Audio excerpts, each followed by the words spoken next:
In this shocking near-death experience, former gay man Nathaniel Whitmore discovers the terrifying truth about the afterlife that made him completely transform his life. What he witnessed will leave you speechless. I'm Nathaniel Whitmore, 47 years old, living in Burlington, Vermont. Before I tell you about my near-death experience, you need to know who I was. I lived in a cozy two-story house near Lake Champlain, working as a graphic designer for a local advertising agency. I was openly gay and had been in a relationship with Marcus for 3 years. That morning began like any other. I was on my way to work in my Subaru Outback, sipping my usual caramel macchiato. The autumn foliage was breathtaking, with shades of crimson and gold lining the roads, and the crisp morning air carried the scent of damp leaves. I had just finished a phone call with Marcus, discussing our weekend plans, when disaster struck. Out of nowhere, a massive moose appeared on Route 7 in Vermont. Accidents involving moose aren't uncommon, but nothing can truly prepare you for the sight of a 1,500-pound animal standing in your path. Instinctively, I yanked the steering wheel hard to the left, but at 65 miles per hour, the maneuver sent my vehicle into a catastrophic spin. The last thing I saw was my coffee cup somersaulting through the air as my car tumbled down the steep embankment. The crash was devastating. My car slammed into multiple trees before coming to a violent stop at the bottom of the ravine. The impact crushed the driver's side, pinning me between the steering wheel and my seat. Later, I would learn that a passing truck driver glimpsed the faint glow of my taillights through the dense trees and immediately called 911. Rescuing me was an ordeal. The steep, uneven terrain made it nearly impossible for emergency personnel to reach me. Over an hour passed before they managed to cut through the mangled metal and extract me from the wreckage. By that time, I had lost a tremendous amount of blood due to severe injuries. 4 broken ribs, a punctured lung, internal bleeding, and a traumatic head wound. I have fleeting memories of the rescue, voices shouting urgent commands, the screech of metal being torn apart, the rhythmic beating of helicopter blades overhead. They airlifted me to the University of Vermont Medical Center in Burlington. The doctors later informed me that I died twice in the helicopter, first at 11:32 a.m. for 3 minutes, and again at 11:41 a.m. for 4 minutes. Marcus was at work when he got the dreaded call. He raced to the hospital, but by the time he arrived, I was already in emergency surgery. My prognosis was grim. The doctors gave me only a 20% chance of survival. Multiple surgeries were required to halt the internal bleeding and repair my shattered organs. But what happened in those critical moments when my heart stopped changed everything. The experience was so vivid, so disturbingly real, that it reshaped my entire understanding of existence. It wasn't like the peaceful, glowing encounters you often hear about in near-death stories. What I experienced was something much darker, something that would forever haunt me. Before the accident, I had been entirely at ease with who I was. I had a fulfilling life, a devoted partner, and a thriving career. I never felt the need to question my beliefs or my choices. Though raised Catholic, I had abandoned religion long ago, dismissing it as unnecessary. If there was a God, I had always assumed he would accept me just as I was. But those minutes of clinical death shattered that assumption. The experience shook me to my core, forcing me to confront long-ignored truths. What I witnessed in those harrowing moments between life and death altered not only my beliefs but the very essence of who I was. The instant my heart stopped, reality shifted. There was no gradual fade into unconsciousness. It was abrupt, unmistakable. I felt myself separate from my body, hovering above the helicopter, watching the frantic efforts of the paramedics below. Strangely, I felt no attachment to my physical form, as though observing a stranger's life and death struggle from afar. Then, the tunnel came, but not the warm, welcoming passage often described in near-death accounts. Instead, I was yanked into a swirling vortex of darkness, an immense force pulling me at an unthinkable velocity. Strange, indescribable colors whirled around me, and a deep, reverberating hum filled my very being. As I hurtled through this void, an overwhelming sensation overtook me, a revelation of my entire existence, laid bare in a way I had never experienced before. It wasn't a simple recollection of memories. It was a full immersion into every decision, every word spoken, every action taken. And for the first time, I felt the raw weight of my choices. Every moment of deceit, every selfish act, every unkind word. They pressed against me, an unbearable burden that threatened to crush me entirely. If you are not subscribed, I recommend subscribing and activating the notification bell so you don't miss any videos. The most devastating and soul-crushing revelations that came to me that day weren't about the world, or some grand cosmic plan that I had once believed in.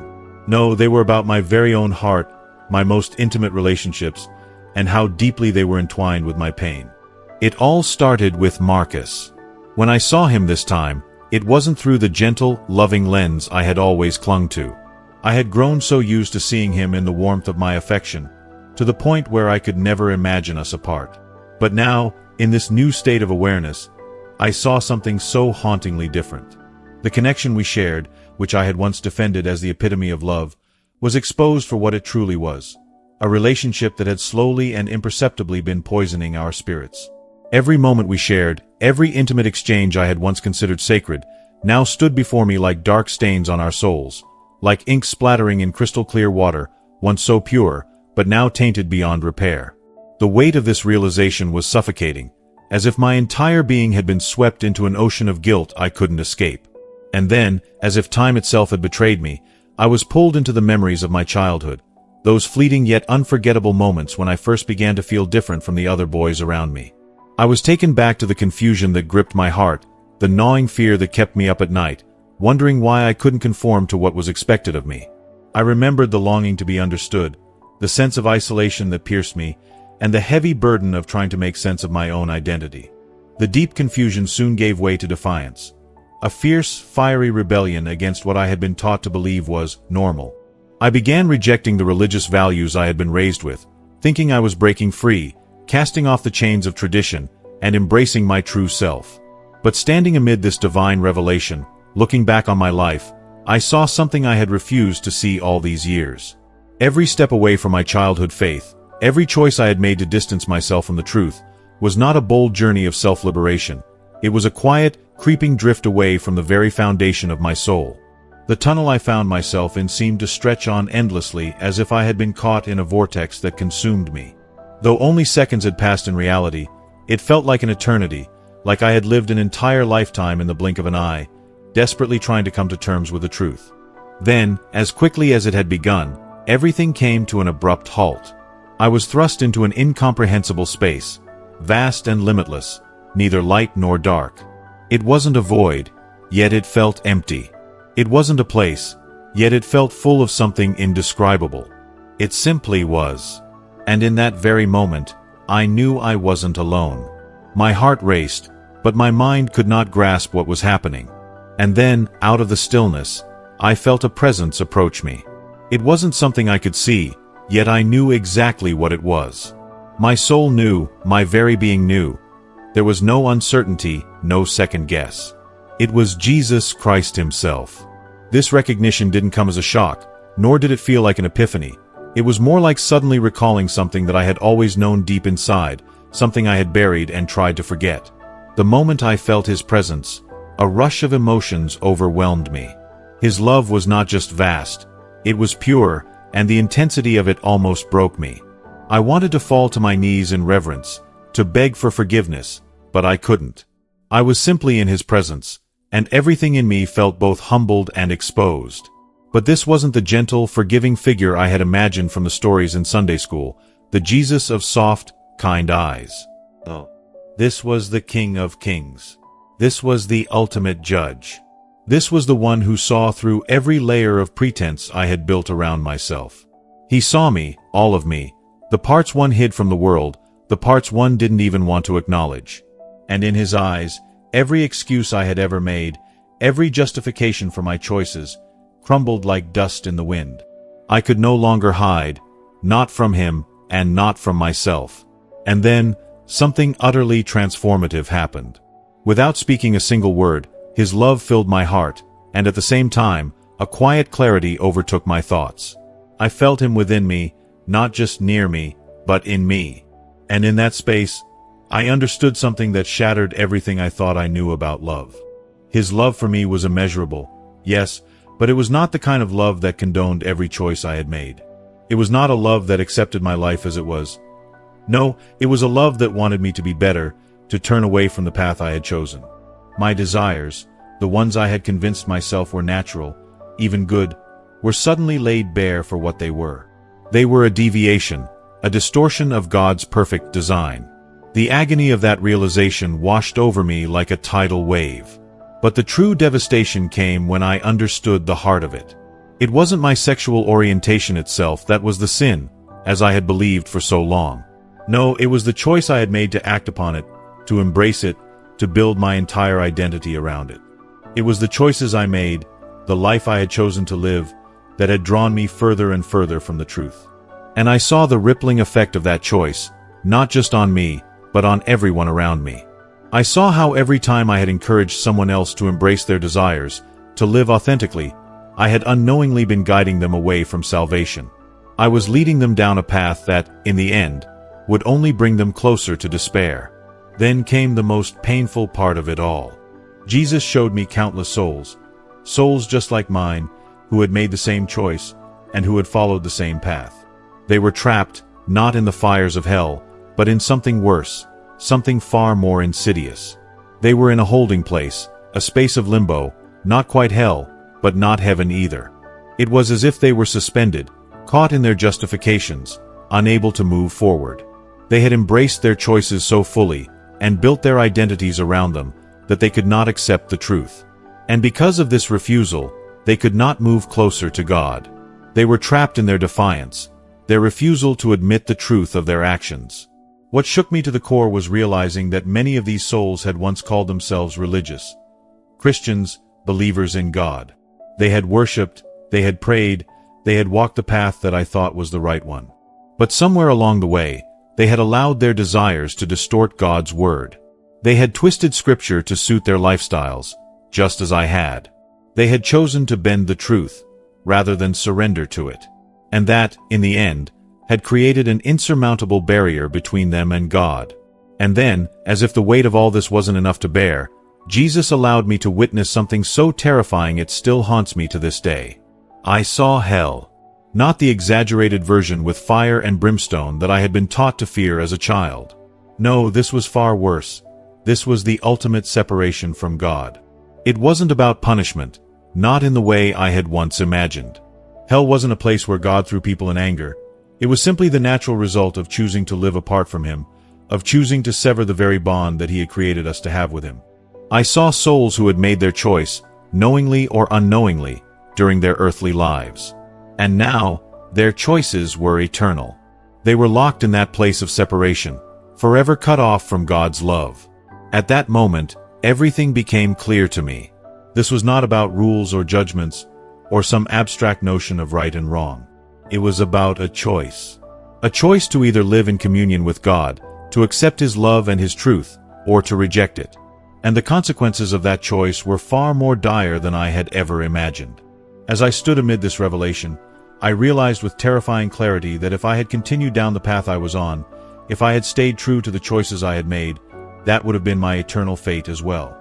I would have joined those souls, trapped in a state of never-ending separation, forever out of reach of the love that could save me. And in that moment, I was filled with a desperation I had never known. I wanted to change. I needed to change. For the first time in my life, I understood the gravity of my decisions, and I knew that I had to turn back. Because if I didn't, I would be lost forever. And I couldn't bear that thought.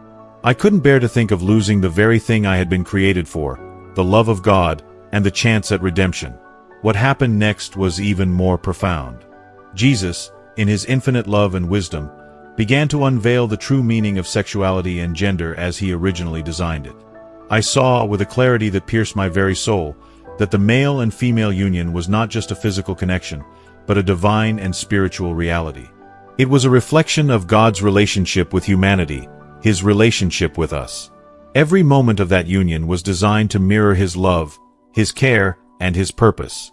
And the sacredness of this relationship was so much deeper than I had ever imagined.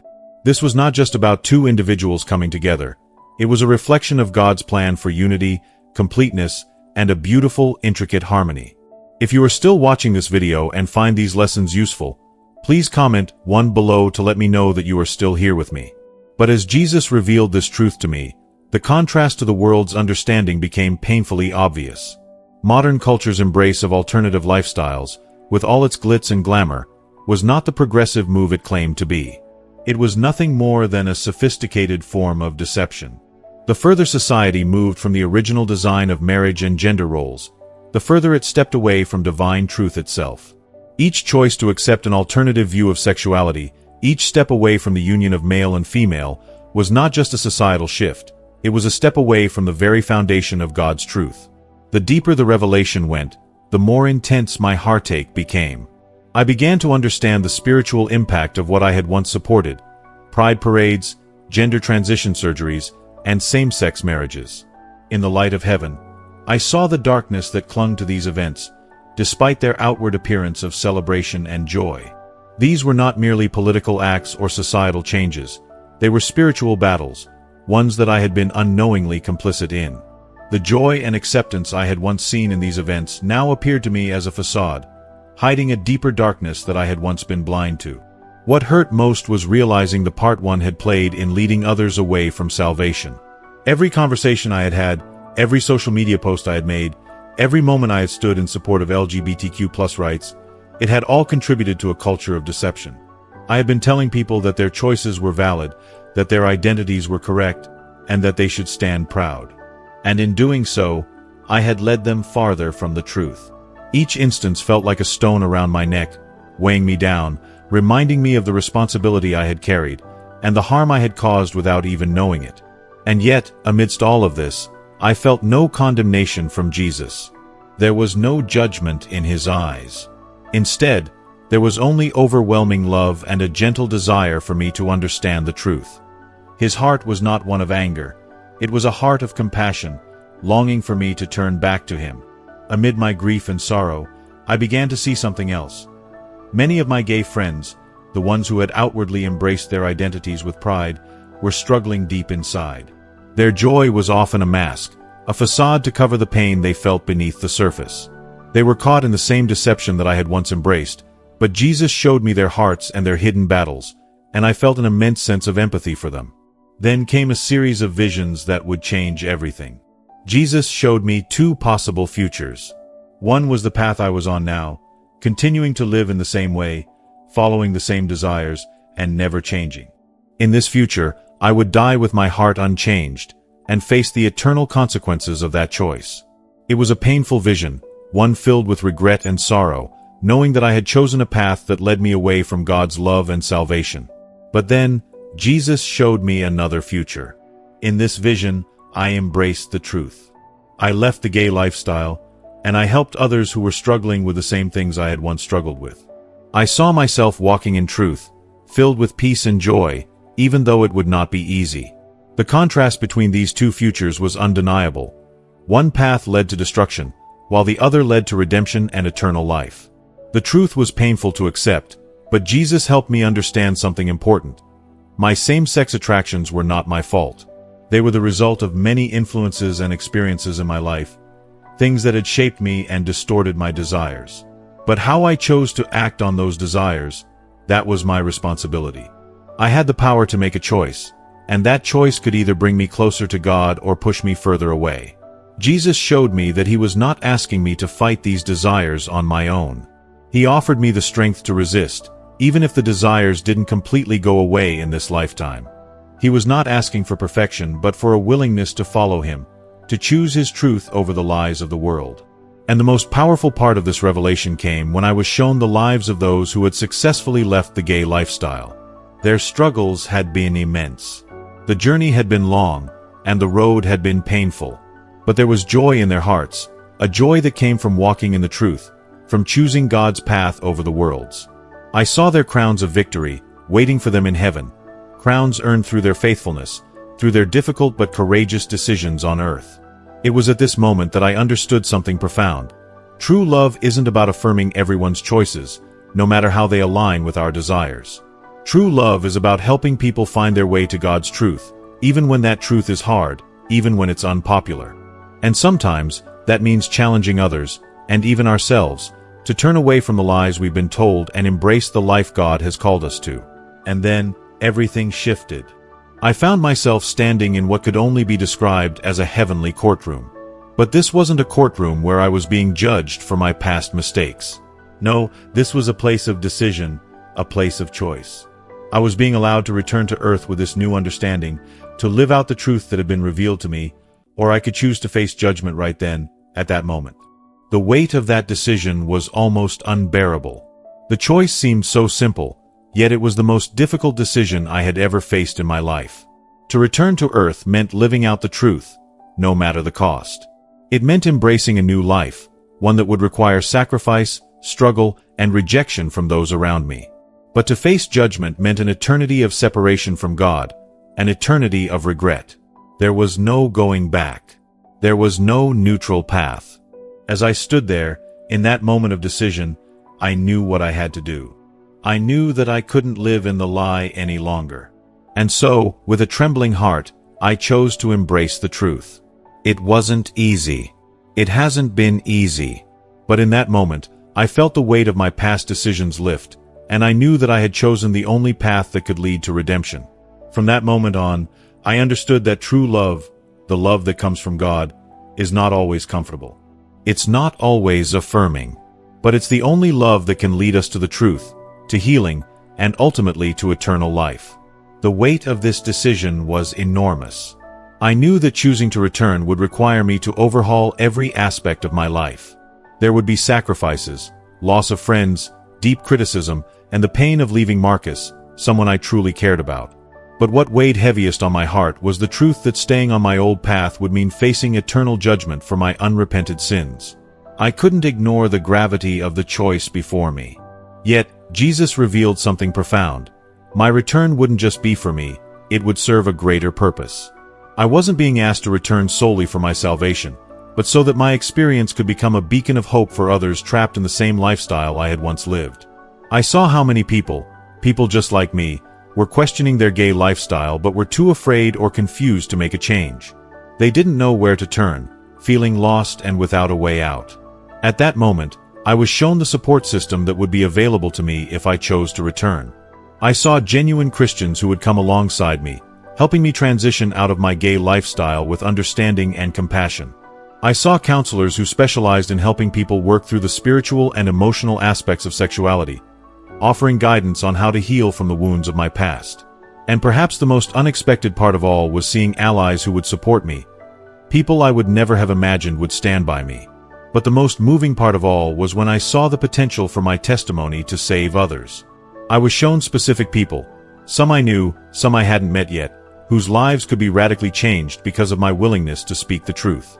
Their eternal destinies could be altered by the example I set, the way I chose to follow God's truth even when it meant turning my back on everything I once thought was right.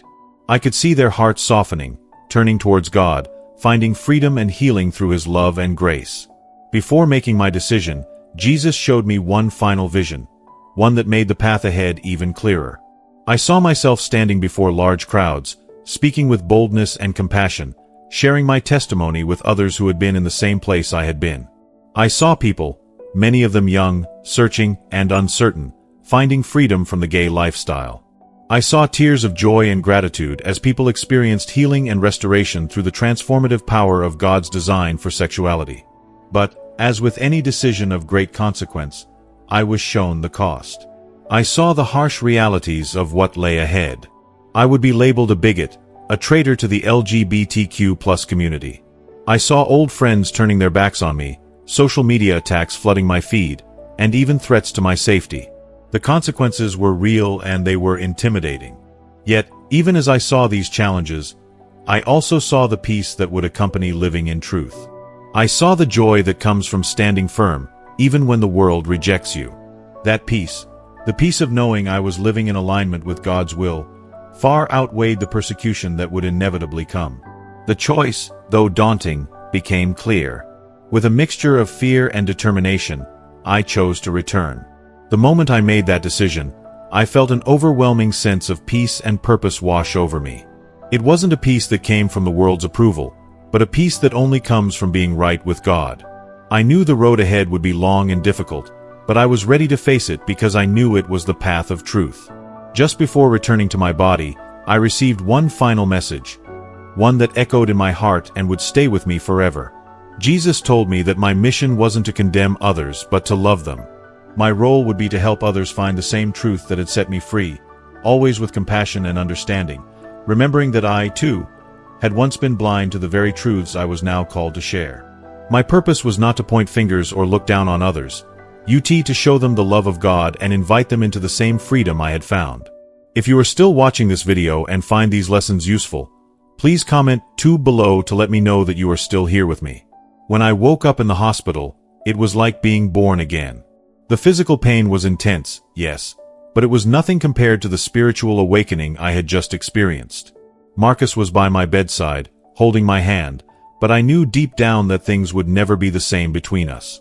The bond we had shared, rooted in the lifestyle I had once embraced, could not survive the truth that had been revealed to me.